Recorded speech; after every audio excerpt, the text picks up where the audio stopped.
The CQ can play back stereo WAV files directly from a USB drive, either recordings you've made using the CQ or WAV files you've copied onto the drive.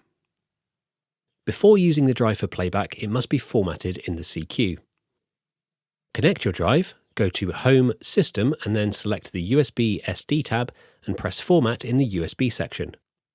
This will wipe all existing data from the drive, so make sure there's nothing on there you need to keep. It will also set up a folder structure for storing CQ data and audio. After formatting, disconnect your drive and connect it to a computer. Copy your WAV files to the AHCQ/USB play folder. These can be 44.1 kHz, 48 kHz or 96 kHz files, and either 16 or 24-bit. Some metadata can be included, but if you have any trouble playing files, strip metadata and tags using one of the many free applications available, or re-render the audio using an audio editor or DAW. If you need to play back multiple files in a particular order, copy them over to the drive in the order you want them to play. Once you've copied over the files, eject the drive and connect to your CQ. In the Home Record Stereo screen, the top section of the screen is for recording and the bottom section is for playback.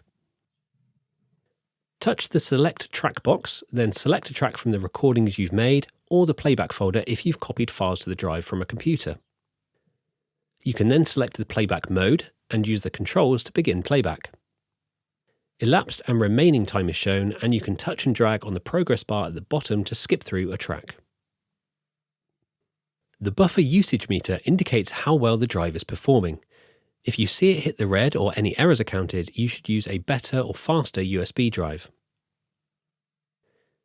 Now that your audio is playing, the signal will appear on the dedicated stereo USB channel, and you can make adjustments and center outputs just like with any other input.